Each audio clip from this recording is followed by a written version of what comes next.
Welcome to the Radiate Wellness Podcast. I'm your host, Christy Clemens Hoffman. Each week we will discuss tools, tips, and ways to radiate your best life ever, interviewing practitioners, authors, and luminaries to help you on your path. Wellness, joy, peace, abundance. What do you want to radiate?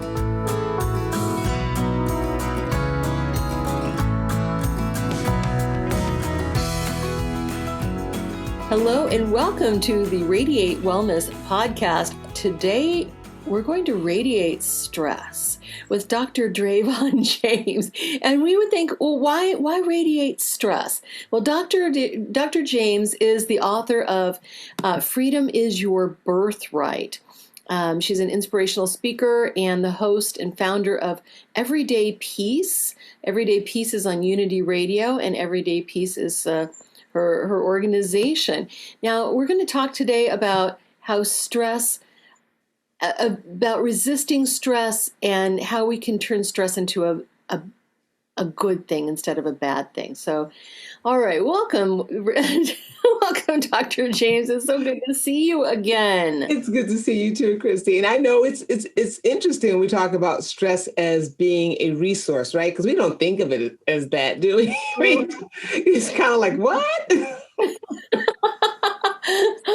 I know. I had the thought to radiate stress today, and I thought, wait a minute. No, yeah, let's do that because it doesn't have to be such a bad thing. Right. And that's kind of how it, started with me. I started looking at, the amount of stress I had in my life a few years ago, and it was abundant, as I'm sure that it is in many people's life. And, I believe, and I teach my clients, I work with my clients, that we use everything that shows up in our life, the good, the bad, everything to help us reach our next level of greatness. So at this point in my life, a lot of stress was showing up. And I said, well, it's here. And what am I going to do with it? And as I started really noticing my conversations with people and working with my clients, I realized that stress is the most abundant resource on the planet. There is no shortage of stress. So if everything is energy, then there must mean there's no shortage of energy. It happens to be our beautiful job, our journey, our experience. What do they say? Our mission, if we choose to accept it, right? Mission impossible, right? But to transmute that stress energy into life affirming energy. So that's what I started doing in my life a number of years ago and started helping my clients do, because one thing you're never going to have to go through your day and say, oh my gosh, where is all the stress? You only need to pause for a second and you're like, oh yeah, there it is. So how do we take, what do we do with that? It's there for our using. It's just energy, and we can make the decision to refocus that energy and make it creative energy. Absolutely. Okay, so refocusing that energy, which feels like nervous tension, it feels like nervous energy, it feels like agitated energy. How do we turn that into something creative and something positive? Right, and you're right. It feels frustrating, right? Now, let me just go back just a little bit. That if we really, I'm excited to say this, and I hope that someone that I had a conversation with watches and listens to this podcast. It was just a conversation yesterday, and we were talking about stress, and I told him, I said, behind stress is fear. So the root cause of stress is fear. And we know that not all stress is bad stress. If you're planning a wedding or planning a big celebration or planning for a baby, right? All those events are stressful, right? But you're happy. You want the baby, you want the wedding, you want the move. You're happy about it, but it's stress. And so when you think about it, those cause stress in your life. When you think about it, where is that stress coming from? It's this fear that's running in this brain. The most advanced technology on the planet is the brain, but also the most primitive, right? So the brain has this lack mentality or something. It's in there, something that is afraid of something not being good enough. It's not enough. There's not enough of this. There's not enough. You're not good enough. You're going to fail. People won't show up. You're not smart enough. The brain is always preparing us in that way, saying, I want to protect you from these potential failures. And that creates fear, right? Right. So, yeah, isn't it amazing when you think about it that way? So, it's just fear running in the background. Fear, it's something that your good event is not going to go as good as you thought, or fear that your unwanted event is going to go really, really bad. It's never going to go away. And we know that really isn't true. Life is a cycle. So we're talking about how to take this energy and how to transmute it. And the question that we need to refocus in our life, in our mind, is the what if question, right? Because we usually say, what if the worst happens? What if the worst happens? What if the worst happens? But what if the best happens? What if this event that seems so horrible, that's causing you all of the stress, what if it were the catalyst for something great to happen in your life? Oh my gosh, absolutely. Right. We can reframe it. Yeah, it's just a matter of, it's still the event is still the event, right? And I love these phrases that pop up in my head. I remember from Dragnet, they would say, only the facts, man, just the facts, right? Remember that show way back when? So I tell people, I'm not saying to anyone to become delusional. The facts are the facts. Whatever's happening in your life is happening. Those are the facts. We don't have to put any emotion behind it. The emotion will come organically, but those are the facts. So we're not trying to lie about the facts. Those are the facts. What we're saying is that we don't know, and I think we all can admit to this, we don't know what the impact of those facts are going to have in our life long range, right? We don't know. It could be that I'm being set up for the best position ever. In 2015, I lost my job. And in 2015, I got diagnosed with an autoimmune disease. And in 2015, my 20-year marriage, just went kaput. Right? And 2015 was the year of reckoning for me, right? Yes, But it was. all of those things, and through that process, I kept reminding myself, even though it was painful, I'm human like everybody else. I had all the emotions that a person could have, the fear, the anxiety, the stress. But my self-talk was, what if this is a catalyst for you to walk into the best season of your life? Right? And it would kind of lull me into a gentle sleep at night when I would just think about that. I'd reframe my self-talk and refocus my thinking on, you're right, I don't know how this is going to end up. It surely doesn't feel good to be in this position, right? But I do know some things about life, that life is cyclical, right? That trouble doesn't last always. We've all heard that phrase, right? And on the other side of this is something beautiful. And I wonder what that is. Absolutely. Turning the worry into curiosity, right? Curiosity is creative. When you become curious, you become creative. We were talking about our children and Mother's Day. And you think about when your children were small, when they were curious about everything. And they're so creative. We have that same magic, that same power within us.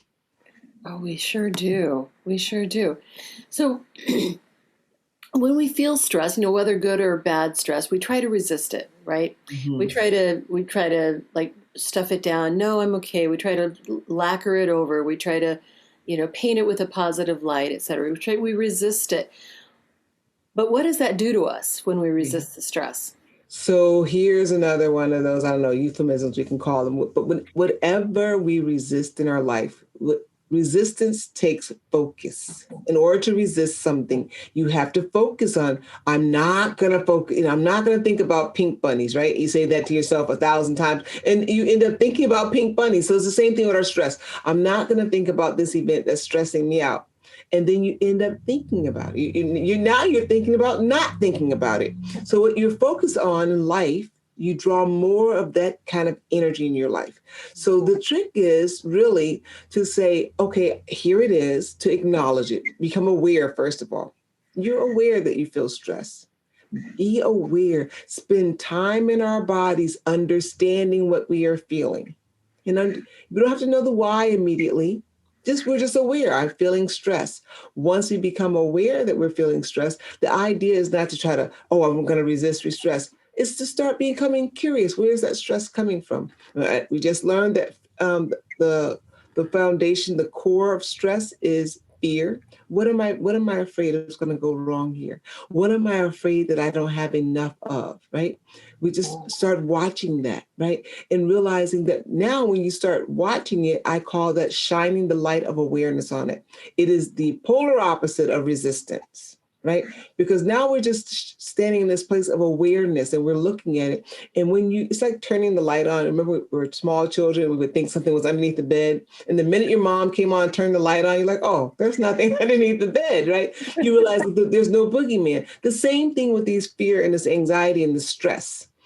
When we do this resisting thing, it's like sitting in the bed, with our fingers in our mouth and, shivering and thinking there's something scary there. When you turn the light on, you realize, oh, there is a situation.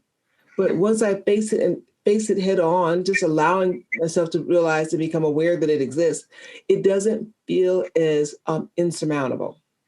Right. You now realize, okay, I see this. I can see it from all angles. I either can decide that I need to take action or, whatever that should be. Should I just wait it out? We can now think more clearly when we're saying that, no, I'm not going to sit in this place of resisting what is. The facts are the facts. If that situation is there and you're feeling stressed about it, we're not going to rush we're not even going to rush to resolution. Being in the space of awareness, honoring yourself for being honest with yourself. Isn't that amazing? Being honest with ourselves. That's so amazing. We don't do that too often because we're ashamed. Here we are, we figure, I shouldn't be stressed about this. Or we go into this immediate, with the resistance is the shame. I shouldn't be feeling this way. I shouldn't be scared, but I am. It's okay to honor that. We're human. Right? Avoid resistance. Just lean into it, become aware of it. And then when you do that, you'll realize that the fear starts to dissipate because we're in the light of awareness.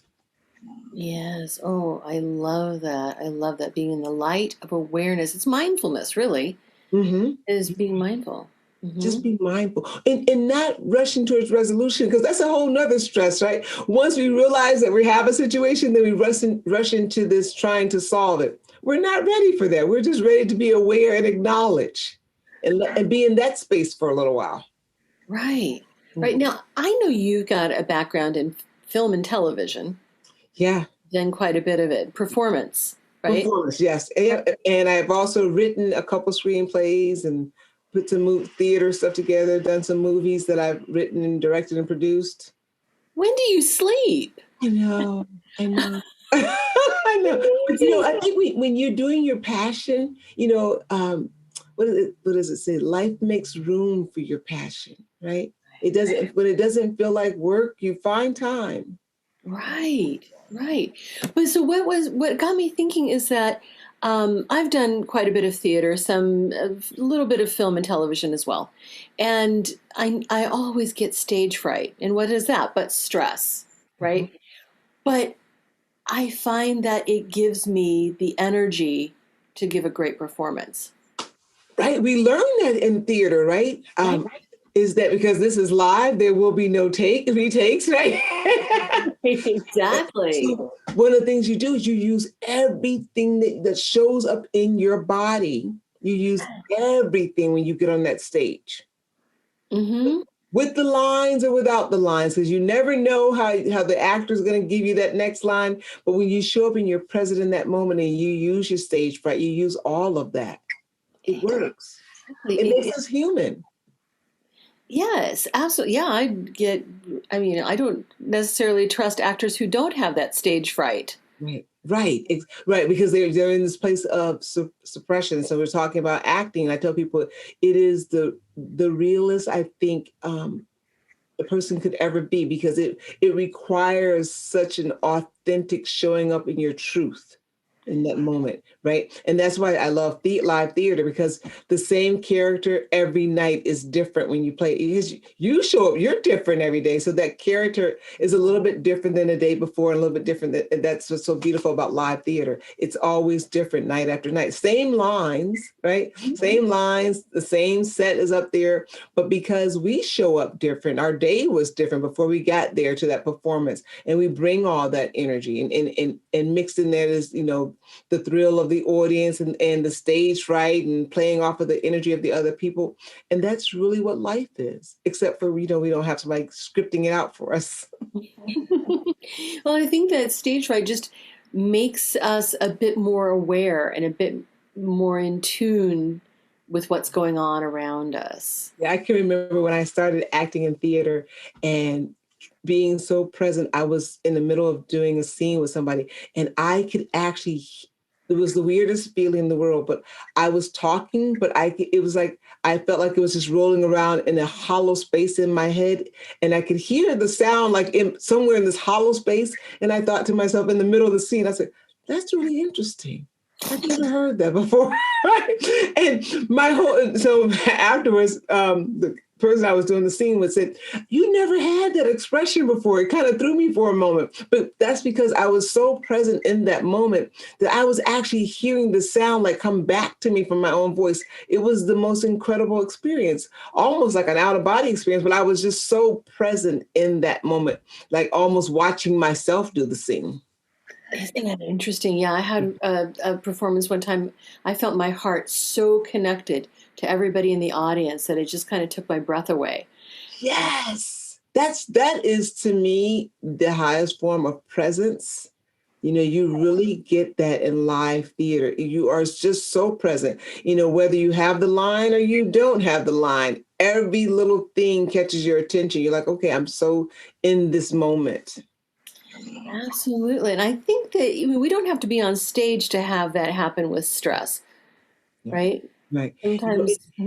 It happens all of the time. Walking into a meeting sometimes, I'm in meetings at the hospital where I work, and you'll walk in and, there's a part of you that you want to show up and you want to do a great job. And sometimes you're in that meeting, there's a part of you that's just, for me, I'll speak for me, that says, am I really sure about this? Or, you feel so heavy that the service that you're providing is going to impact the lives of other people. And that sense, and I think that's humanity and that's compassion too, that you feel this sense of fear that maybe there's a better way, but you got to make a decision and you have to move forward, and you learn to live in that place and say, in this moment, I'm showing up as the best that I am in this moment. Yes, yes. Yeah. Right. And then we allow that stress, that heightened awareness to kick in and, just I don't know, sometimes it gives you more energy to do what you need to do. And it should. I know for some people, when you're just starting out, they get stalled out by it and they feel like they can't move forward. But it's not really meant to do that. I think that that's energy, and we just have to learn how to harness it, because it's like being, handling a car that goes from 0 to 60 and faster than the car you were usually driving. For a moment, it takes your breath away, and you're like, what? Right? But then you settle into it and you realize that I can do this. And it just takes practice. Practice being aware that, yes, I am stressed. This is stress. This is what it feels like. It's not meant to stop me, because here's the thing about stress too, is when stress causes hyper focus. It is the most focused that is. Are you kidding me? And that is such a wonderful skill to have, to be able to focus intently on the task at hand or whatever that is. However, the negative, the dark side of that, if you will, is that unfortunately, most of the time when we're in stress, we're so hyper focused on worrying about the lack, whatever, the lack of knowledge, the lack of money, the lack of, sureties. And it's just a little tiny tweak in our frame of thinking to be really hyper focused on the what if this works out for my good? Just a little bit. Focus on being curious, just being curious, not putting the pressure on you or knowing the answer, just being curious of what if this works out for my good better than I could have possibly ever imagined. You can see how the energy around that changes. Instead, you're hyper focused, you're stressed, you're already hyper focused, but focus in that way, just being curious. Yeah, walk me how we can make that shift. Oh, self-talk. Self-talk is so important. And here goes another story. In the beginning of my career, and for a lot of my career, I worked in mental institutions as a consultant pharmacist, and I would be around patients all the time who talked out loud to themselves. And it started making me really pay attention, right? And to them, but mostly to myself. And so I felt, gosh, they're so honest. They talk their thoughts outward. And then sometimes you'd be there like, oh my goodness, I can't believe they said that. But then it made me become very, very aware of what I was saying to me in my head. I wasn't honest enough to say those words out loud, but some of that self-talk was really brutal that I was putting on myself. Oh, you can't do it. You don't know the answer. You've failed before. You probably fail again. So becoming aware of what we are telling ourselves. Are we our best friend, or are we a friend of me? You know, that enemy pretending with a smile, but really saying all the bad things behind our back, right? Become totally aware of what your self-talk is. And in your moments of stress, I have a journal, I'm just going to grab it, but I keep a little book, really, really, this little tiny book here. Cute. And I write down stuff all day long, like, especially when I get stressed, I'll just start writing stuff out and pay attention to it. I write what I'm feeling. What am I, that is coming from a place of self-talk, what I'm telling myself about me, about my abilities, right? Yes. Write it out so that you can see it. And that way, stress is coming again. We're not going to be surprised. It's coming again. Carry something where you can just jot down what your thoughts are. As you do that, then consciously go and do the exact opposite of what you wrote down. You know, this is the worst day of my life. Write down, then this is the best day of my life. Write that right beside it, right? Constantly reframing, because we don't know. We don't. All we know is what we feel right now. And we do know this, that the brain, because we can easily put the word ego in the place of the word brain, but it's very, very much wants to protect us. And it uses all of our past experiences to do that. So if something shows up in our life, it goes through this catalog really, really fast. And it says, oh, you don't like that. Oh, you're afraid of that. You failed at that before. And it brings all that memory to the forefront. We have to take dominion or command over that and say, yes, but this could be. We don't know the future. Right? We have all of our power is to reframe our thinking in this moment. So self-talk is so very important. And I don't mean self-talk by denying what is. I mean self-talk by talking about, admitting to ourselves, I don't know the impact of this. And it could work out for my good. It could. And no matter what, I'm going to make it through this. Yes. Isn't that beautiful? It is beautiful. I mean, you think back of some of the stressful events that you've had in your life, and you realize, I'm still here. Right? Right? The sun still came up. Yeah. I still woke up in the morning, right? And I thought that was the worst day of my life. Yeah. Right? So having a bit of perspective about that. It really does. And if you keep a little journal, because I go back and I'll read through what I wrote last month, and you realize, oh my gosh, you look at the date, because I date mine. You don't have to, but I do. And I'm like, oh, just 4 weeks ago, I thought that, right? And that situation resolved itself, even without me having to be really involved in the resolution. It resolved itself. Either it changed or I changed. Either way, I'm feeling much like the victor over that. Yes. Right? Yes. And, things, circumstances come in our lives and move out of our lives all of the time. We realize that, gosh, I was so heartbroken when that left, but I'm okay now. So that gives us proof positive that these things have not come to destroy us. Whatever is stressing us, if it's because it's something that we don't want to show up in our life, realize it hasn't come to destroy us. It's come to help us to grow and develop skills that we're going to need in order to do things that we've never even dreamed of doing, but are going to be asked of us in this life's journey. So that's really what that is. And understanding self-talk is so very important. We have to stop letting stress cause us to get into a place of scaring ourselves even more. We're stressed about something, and then we start telling ourselves the worst possible story about that. That process, and we do that as part of the brain trying to protect us, right? But the brain or the ego, and I like to use the word ego. Sure. The ego has the intellect of a 2-year-old, right? It means it has such good well meaning in its efforts, but it really cannot, in and of itself, help us to get to a healthy resolution to anything. It throws temper tantrums, it gets angry, it overreacts. It's for us to sit down and say, okay, this is what's going on.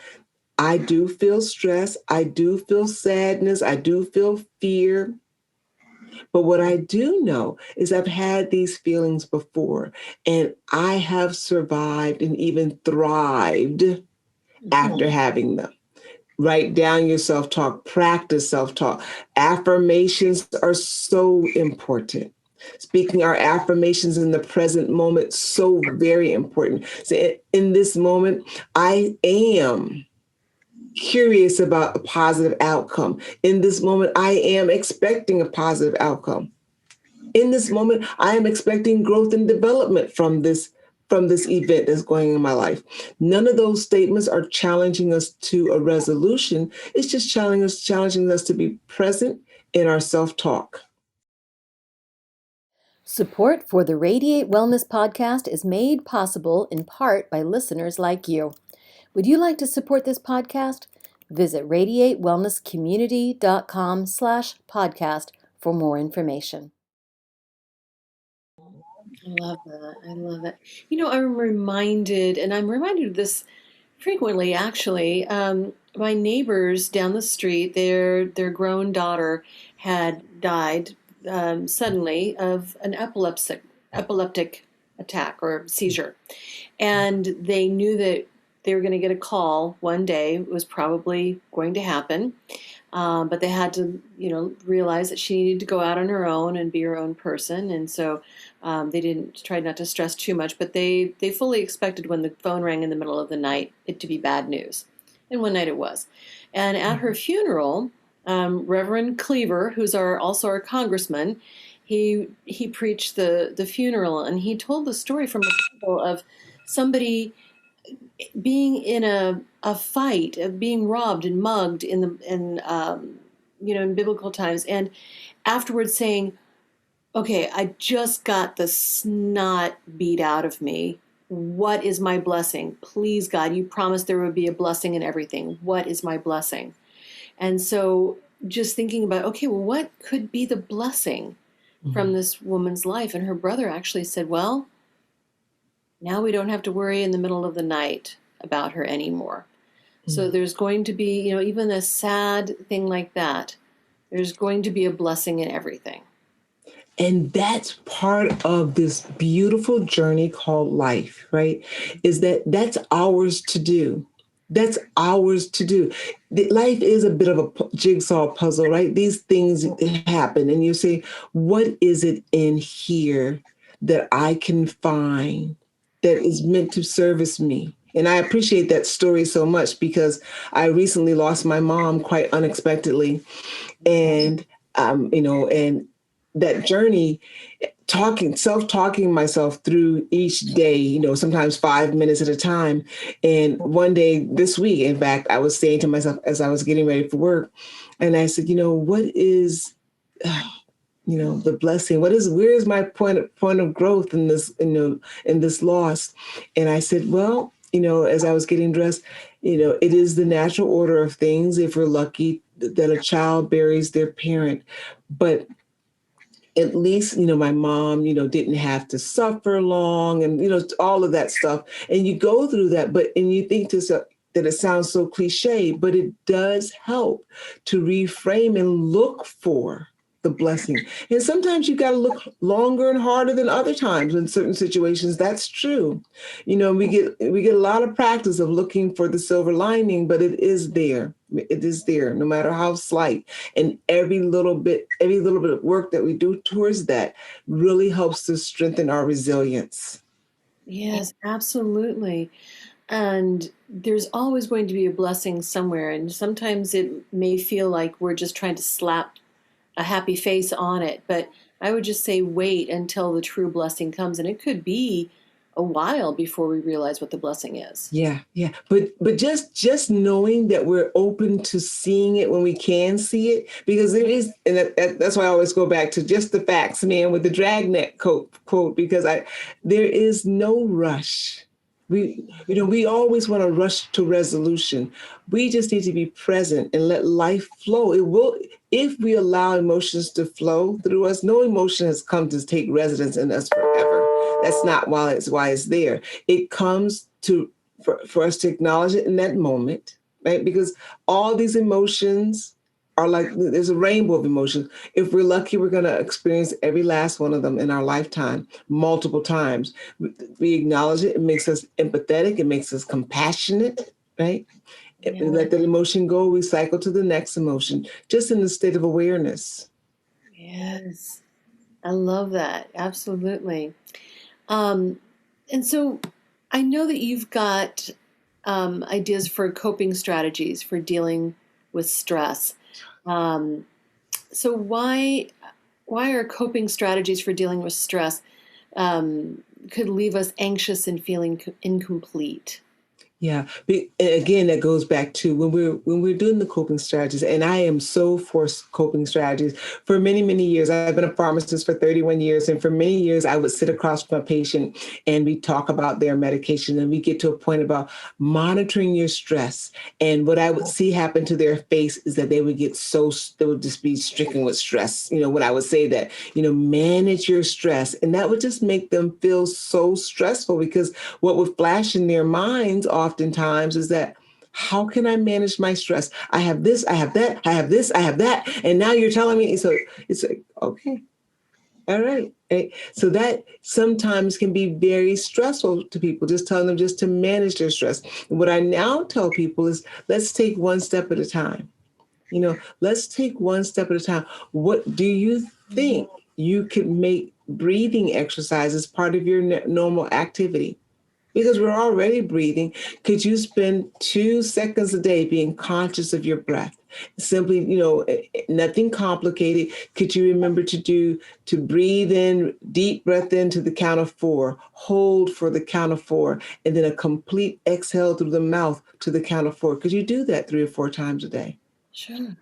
Right? Because so oftentimes we're not, we're holding our breath, we're clenched up. Could you do that? And then people say, oh, yes, I could do that. And that's quite different than saying, I'm going to give you a list of things that I need you to do to manage your stress, right? I'm going to need you to be in bed by 8:30 every night. And you tell that to a mom who's got 3 small kids, and she's like, huh?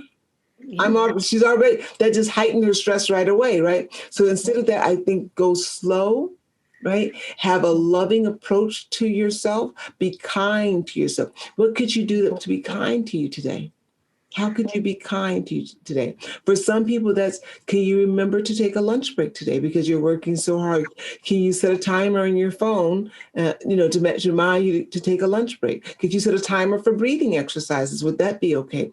Could you watch a little less television and maybe get to bed 15 minutes earlier tonight? We're not asking you to change your whole routine, just small adjustments. And the body plays huge dividends on these small adjustments, showing these small acts of kindness toward yourself.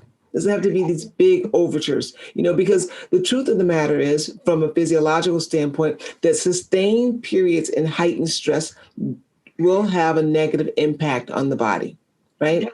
Increased autoimmune diseases are directly related to stress levels. So we want to make sure that we're managing it, and we are taking those stress levels and transmuting it to creative life energy, is what I call that.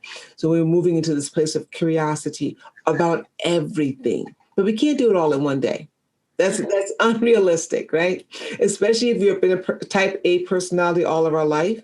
Just being aware without shame or condemnation, without feeling, it's very stressful for you to tell people that you've been doing it wrong forever. Oh my goodness, that's stressful to hear, right? So even that coping mechanism is too much. It's small adjustments, very small, loving adjustments. Being kind to ourselves and remembering. Here is the big one that I think is so helpful for people: remembering to be kind to yourself first. Because it is from that kindness well that we put in ourselves that we can be kind and gentle to other people, right? So remembering to be, is this kind towards me? Is this kind? Remember, just asking yourself that question. Said no. It would be much kinder if you maybe excuse yourself from this conversation and took a 5 minute fresh air break.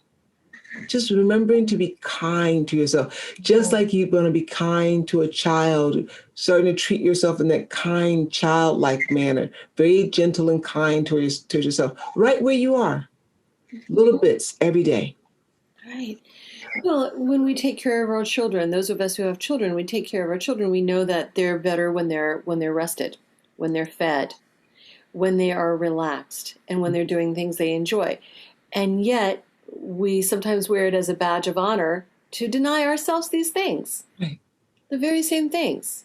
Yes. And then we're expecting top grade behavior or activity from ourselves. And the body's like, are you kidding me? You haven't given me more than 3 hours of sleep a night in the last 2 years. Exactly. Well, I used to work in corporate America, and it was seen as a badge of honor to take your laptop home for the weekend. So, I was here until 6 o'clock last night. Oh, you're lucky I was here until 8 o'clock last night. Wow, you're dedicated. And it's so interesting because corporate America has not changed at all. It is just the same way, right? But we that institution doesn't change unless we as individuals change. And we talk a lot about work-life balance, right? We talk a lot about that. But until somebody says, this is what I've given it my all today. And now it's time for me to give it my all in another arena, right? In the everyday peace philosophy that I teach, I said, I think of life as a pyramid on three sides: health, wealth, and relationship. And I want them to be in harmony, right? And so there's a time for me to focus on the health, and there's a time for me to focus on wealth, work, and there's a time for me to focus on relationships, and all that has to happen in the course of a 24-hour day, right? Yeah. So when you're at work and you're doing the work thing, you're there. And when it's time for home and relationship building, and you're there, in the midst of all of that, we've always got to prioritize our health, because this journey ends if we don't prioritize our health, right? Absolutely, absolutely.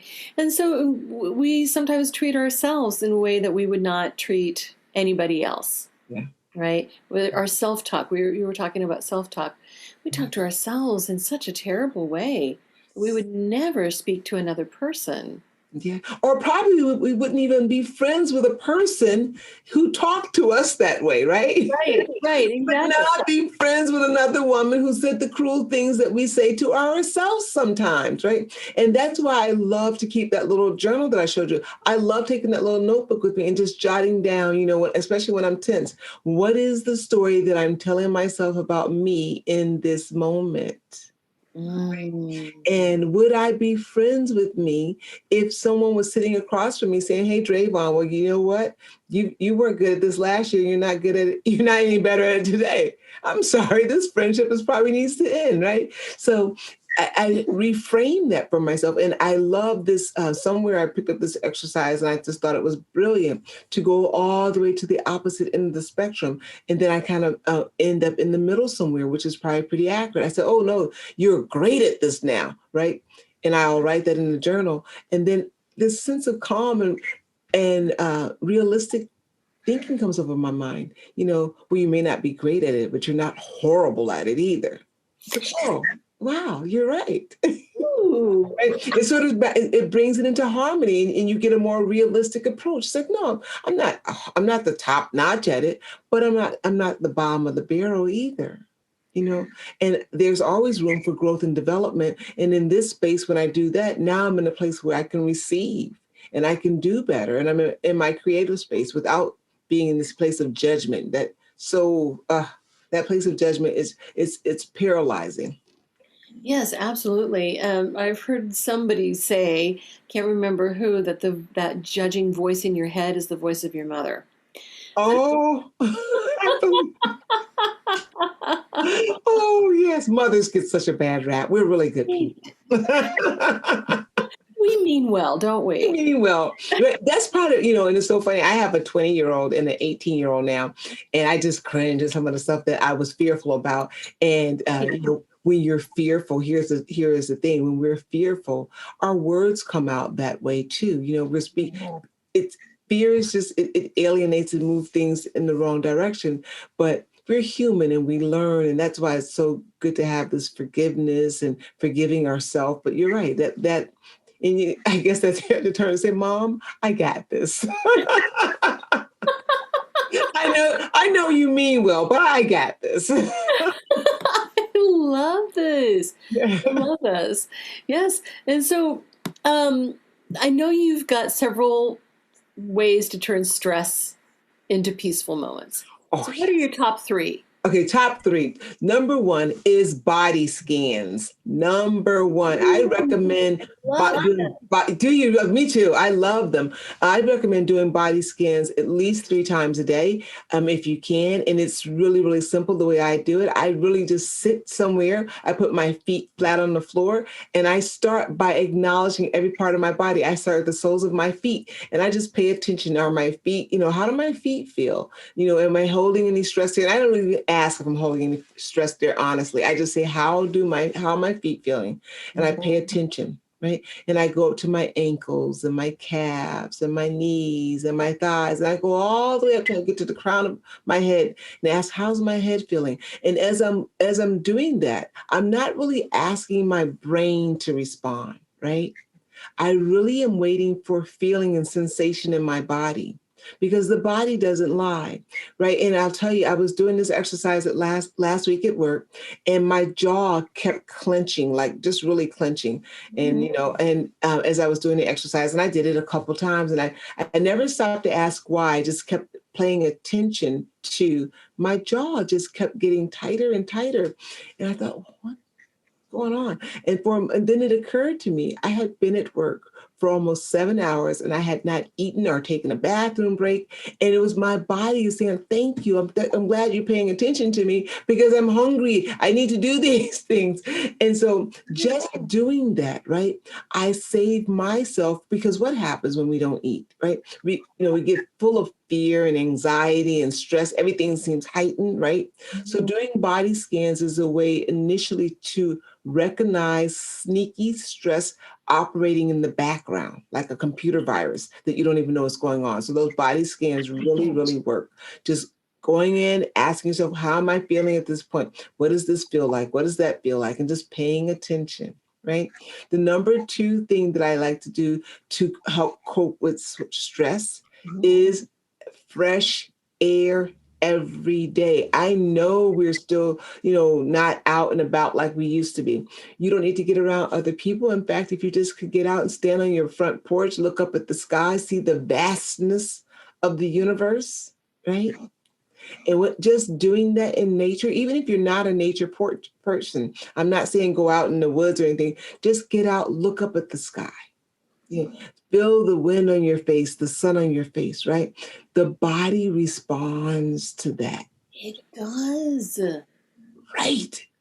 It is just amazing. It is just amazing, right? I can't tell you in healthcare how many prescriptions we fill for vitamin D because we're so vitamin D deficient in our society, right? But that getting out in nature absolutely helps. And the number three we already talked about is becoming aware of your self-talk. Stop scaring yourself with your self talk. Stop condemning yourself with your self talk. Be more loving. Be the mom you always wanted to have, right? Be that encouraging, even a little bit indulging mother to yourself. I love that. That just kind of that struck a chord with me. Don't scare yourself. Yeah. You Don't know, we do that? We do it all of the time. Oh, this is going to be bad. We tell ourselves that story. No, you're writing the book. You tell yourself a different story. yes, I love this. You know what I love best is that you're a pharmacist Mm, talking to people about this, yeah. right? Yeah. Because stress is the cause for so many diseases and disorders in the body.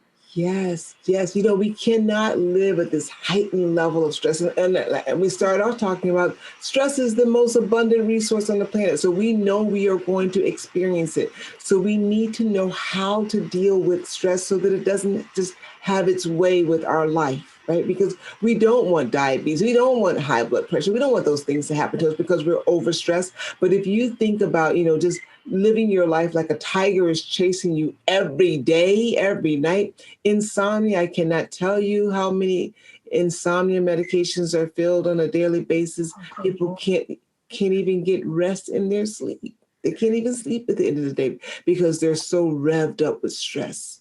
Disconnect as much as you possibly can from social media. I love social media as much as the next person, but we need to turn off sometime so we can tune into ourselves. Absolutely. Right. So I just think it's wonderful that a pharmacist is doing this. Do you catch any flack at work for talking to people about stress? Yeah, not really, because the wellness has caught on everywhere. I think we're at a place, and I've been a pharmacist for 31 years. And 31 years ago, it may have been like, what? I can't believe, talk about just the medication. But now we've come to a place where we understand that it's not all one or the other, right? If you're taking medication for stress, that's wonderful. Continue to do what your provider wants you to do. But most providers will tell you that they want you to incorporate wellness and mindfulness into your daily activities because it goes hand in hand, right? And you'll find that the goal is not to be on the stress medication for life, is to develop coping mechanisms. And even if you do find yourself having to be on, low grade prescription for an extended period of time, you'll find that you'll get better results when you mix in the mindfulness. Oh, absolutely. And I do think the pendulum is swinging, back to that way Yeah. because we do see these reminders, even the insurance companies, and Yes. right. That was a big switch, right? Because there was a time when that did not happen. Absolutely. Yeah, yeah. They're becoming much more aware. We're becoming much more aware that we really want to be proactive. There's even, programs now at the hospital that where you can come and just do mindfulness, right? So Mhm. we be proactive instead of reactive, right? Oh, We know that when you're more mindful, your diet is more, and your exercise, you're more apt to exercise. You're more apt when you're talking things out, when you're self-talking, your self-esteem are intact. There are certain activities that you're less likely to engage in that could be harmful to your health. absolutely. Right. When you can manage that stress, you're not stress eating, you're not stress drinking as much. You're, getting adequate sleep, et cetera, et Right. cetera. Right. So pharmacists nowadays are a lot more up to date in our conversations, and even though drug therapy we're so blessed to have that as an option, but it is not the only option. Right. And I do feel like we're in this COVID chapter of all of our lives right now. And when it first started, I was talking to my guides, just, what I was talking about with Reverend Cleaver. It's like, where's the blessing in this? What is my blessing? And they said, you know what? You guys co-created this. My guide said, you know what? You all co-created this. You couldn't keep up your pace. You couldn't keep going like you were. Hearing you say that really resonates with my heart because I have been using Charles Dickens' it is the best of times, it is the worst of times when I talk about the COVID-19 pandemic, because has been the worst of times when I think about the lives that have been lost. And that is just heart-wrenching.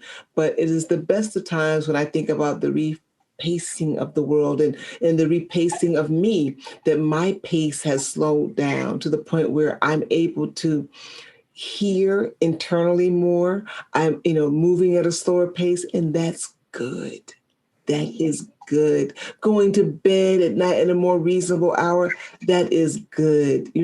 Spending more time in our homes, how amazing is that? That is good. These are good things. Getting to know our neighbors more, that is good. So reconnecting as people. It almost reminds me of the time like when I was a young girl and my grandmother would say, just come out here and sit on the porch with me. And I would think to myself, and do what? Right. Right. But it was so much, after a while, you just settled into it and you just felt good. And I found myself doing that a lot last summer, just sitting on the porch, just sitting, and it felt good. Yes. Your neighbors were out walking and you got to meet them and talk to them. And absolutely. I love that. It was the best of times. It was the worst of times and the best of times. Mm-hmm. Yeah. Absolutely. It's a tale of two cities. And I think that is so true. Something good has come out of this. I think we're able, at least I can speak for myself, I'm able to hear that small voice within myself a lot more clear now. And it's not so scary. I'm like, yep. But that intuitive voice that says, yeah, this is what you need to try. This is what you need to do. And stepping out on faith and doing that. And just there's so much in stillness to be gained. Absolutely. Absolutely. And we don't have to be afraid of stress. No.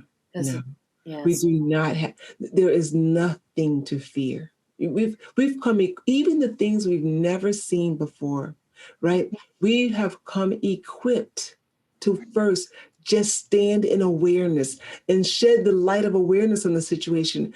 Once we do that, that ignites this creativity in us, just being aware. Not and standing here and saying, I won't shut my eyes to this. I won't resist it. I'm here. I'm here to acknowledge, to honor myself in this moment. I love that. I love that. Well, Dr. James, thank you so much for joining me today to talk about the positive power of stress and how we can turn stress, everyday stress. I know you've got the show Everyday Peace, so I can say we also have everyday stress. And so turn our everyday stress into something positive, creative. Yeah. Right? Yeah. Isn't it beautiful? We have that power. Thank you for having me on. Oh, absolutely. Now, you've got a lot of things going on. So how can we find you online, find your books, find your radio show? Oh, wonderful. Thank you for asking. So my website, brand new website, we just redid the whole website, so please check it out. It is www.doctor, that's Dr. Dravon. My name is D-R-A, B for victory, O-N, James.com. So on my website, you'll find out all about my happenings. My radio program, Dr. Dravon James, Everyday Peace, airs every Monday on the unityonlineradio.org network. And if I may offer your audience a free gift, we are giving away 7 days of passion. Learning and discovering your passion. Wouldn't life be so great if we lived in our passion? So it is a free 7-day online course. You can either go to my website, or if you don't want to do that, you can just email dravonjames@gmail.com and put the word free in the subject line, and that'll be emailed to you. And so, of course, you please connect with me and follow me on social media. That's Facebook, Instagram, LinkedIn, Twitter, and just at Dravon James, you'll find me there. And then lastly, my book, Freedom is Your Birthright, is available on Amazon.com. That's wonderful. Wonderful. Well, thank you. And thank you for offering that to our audience. You're very welcome. Yes. Well, it's been a pleasure talking with you again. I would love to have you on anytime. Oh, thanks for having me. I'd love to come back. Super.